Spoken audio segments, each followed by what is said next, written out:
Welcome back to the Power Rangers Monthly Gaming News Recap, a series where we recap all the gaming news out of Power Rangers that month. Like last month, there wasn't a lot that happened this month, but what we do have to discuss is pretty interesting.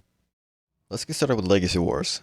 This month, we welcomed the last of the menace that is known as the Ninjitty Rangers, when Kimberly snuck back into the grid. And as we all expected, she's one of the best characters in the game right now. As a matter of fact, she makes almost all the casually banned look balanced in comparison. Let's get the big reason why out of the way first.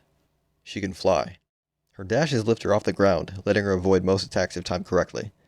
She's the only character in the game that can do this, which is why this is such a big deal. Luckily, she can only dash 3 times before she's forced to touch the ground, but each dash takes her a little higher, but she could just cancel her momentum by taunting. Not to mention that she has aerial variations of all of her leader moves, which are all 3 cost by the way. Even her assist is a little busted. While it can't hit directly in front of you, it can do something insane. Ninjitty Kimberly is the first assist that grants critical chance up. If that sounds familiar, that's because it's just SPD Green's crit mode, Insight.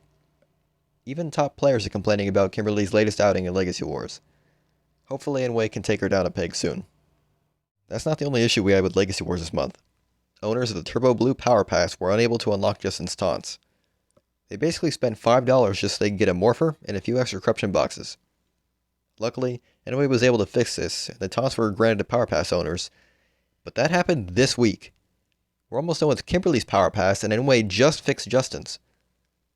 Hopefully this doesn't happen again anytime soon.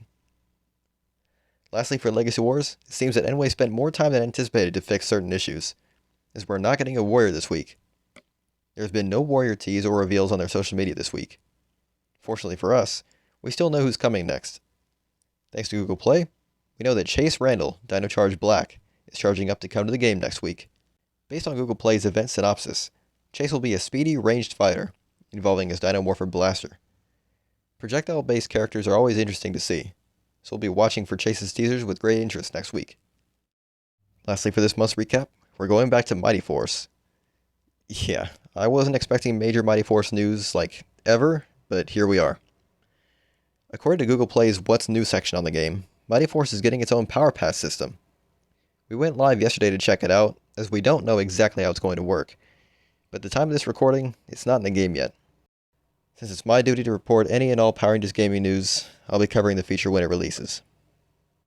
That's all for this month. If you enjoyed, subscribe if you haven't, and tune in for the August edition of the Power Rangers Monthly Gaming News Recap. Until next time, this is Shard Collector, signing off.